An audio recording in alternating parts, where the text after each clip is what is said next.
All right, today we're pulling back the curtain on one of the absolute wildest events in modern publishing. In this explainer, we aren't just looking at a popular book. We are diving deep into why the success of the Da Vinci Code fascinates as a massive global phenomenon, one that completely blurred the lines between reality and fiction. We're going to explore how a single mystery thriller captured the world's attention, sparked international outrage, and literally created its own spin-off economy, all by tapping into our deepest psychological fascination with hidden history. To really wrap our heads around the scale of what we're talking about, let's just start with this number, 80 million. That is how many copies the Da Vinci Code had sold worldwide by 2009. It was translated into 44 different languages. It wasn't just a bestseller. It was this unavoidable cultural monolith. Whether you were in a bookstore in New York, a cafe in Paris, or a market in Beirut, this book was everywhere. So how exactly did it get to that point? Well, here is our roadmap for today. We're going to break down this phenomenon by looking at its meteoric literary success, the illusion of truth it crafted, the intense backlash from the church, the resulting censorship and controversies, and finally, its lasting cultural legacies. Okay, let's jump right into part one, a meteoric literary success. When Dan Brown dropped this novel in March of 2003, it became a monumental hit almost overnight. To give you an idea, for all of 2003, it was outsold by literally only one other book, and that was J.K. Rowling's massively anticipated Harry Potter and the Order of the Phoenix. And the reason it blew up so fast? Dan Brown managed to mash up art, cryptology, and alternative history into this incredibly fast-paced thriller. You followed symbologist Robert Langdon and cryptologist Sophie Neveu from a murder scene at the Louvre in Paris right into a relentless treasure hunt that felt, and this is the key part, it felt incredibly grounded in real-world art and architecture. Which brings us nicely to part two, the illusion of truth, fact versus fiction.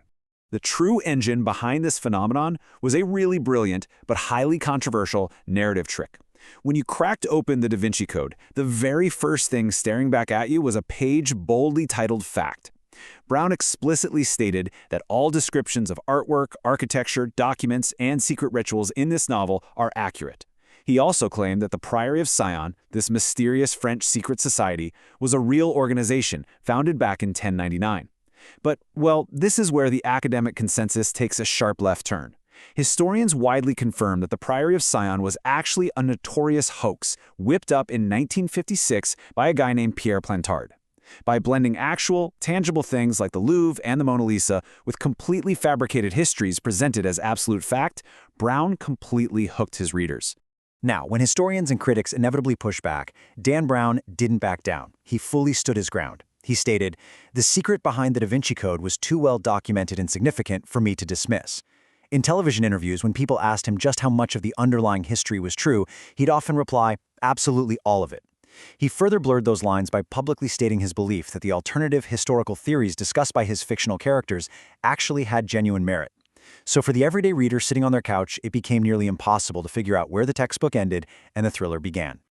Of course, on the flip side, critics were not having it. Laura Miller from the New York Times hit back hard, describing the novel's historical foundation as being based on a notorious hoax, and frankly calling it rank nonsense and bogus.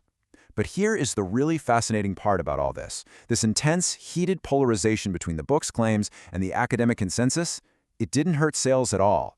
Actually, the endless debates over what was fact and what was fiction just made people want to read the book even more, just so they could be part of the conversation.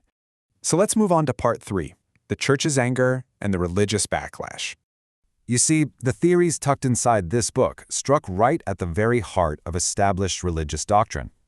Neutrally speaking, the central plot explored a hypothetical alternative history that suggested the Merovingian kings of France were descended from a holy bloodline, specifically making the claim that Jesus Christ and Mary Magdalene had a child together.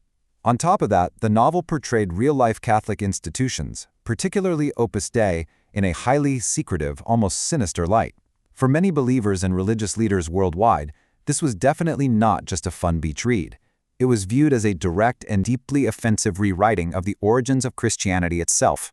And this outrage wasn't just a bunch of bad reviews in the Sunday paper. It led to very severe, real-world consequences. The Vatican strongly and publicly criticized the book. Over in Lebanon, Catholic leaders actually successfully petitioned government censors to officially ban the novel. In India, widespread protests by Christian communities who argued the book outraged their religious feelings led to outright temporary bans in states like Andhra Pradesh. To a lot of people, the book was viewed as a literal attack, and it sparked a massive cultural clash across the globe. This perfectly sets up Part 4, Trials, Censorship, and Controversies, or what I like to call the controversy machine. Because, ironically, all these fierce controversies acted as a giant multiplier for the book's sales. If we track the timeline, you can see a rapid, global escalation. The book drops in 2003. Fast forward to 2005, and high-profile plagiarism lawsuits are making international headlines. Then, by 2006, right as they're gearing up to release the Ron Howard blockbuster film adaptation starring Tom Hanks, the global bans and religious protests hit an absolute fever pitch. Every single time a country banned it, or a church leader denounced it, or a new lawsuit was filed, it generated front-page news. It created this incredibly powerful, self-sustaining hype machine. And looking a bit closer at those legal battles, this phenomenon was so insanely lucrative that it naturally attracted intense scrutiny. The most famous was a major copyright lawsuit from the authors of a 1982 book called Holy Blood, Holy Grail. They claim Brown basically stole their historical architecture for his novel. There was even another lawsuit from a Russian scientist. Ultimately, Dan Brown won these legal battles, but the televised court cases did something arguably more valuable. They kept the core mysteries of the book squarely on the public eye for years. Finally, let's wrap things up with Part 5, the legacy of a phenomenon and the spin-off economy. What's truly wild is that this single novel didn't just sell itself. It basically sold a whole new genre of media. Because the book blurred fact and fiction so effectively, millions of readers were left totally hungry for the truth. And this spawned a massive spin-off economy. I mean, entire books, documentaries, and study guides, like Josh McDowell's A Search for Answers, were published solely to debunk or decode the claims made in Brown's universe. It sparked a genuine renaissance of interest in Renaissance art, early Christian history, and the concept of the sacred feminine. The book quite literally created its own ecosystem of literature. Ultimately, the Da Vinci Code leaves us with a really provocative final question to chew on. We've seen the 80 million sales, the international outrage, the high-stakes lawsuits. But the true legacy of this phenomenon is realizing just how easily human memory and our understanding of history can be swayed by a captivating story. Think about it. When a wildly entertaining thriller places a fact page at the front of a fictional book, does it have the power to permanently rewrite public memory? Next time you sit down with a historical thriller, you might just want to ask yourself, how much of what I'm reading is history, and how much is just a beautifully crafted illusion? Thanks for joining me for this explainer, and keep questioning what you read.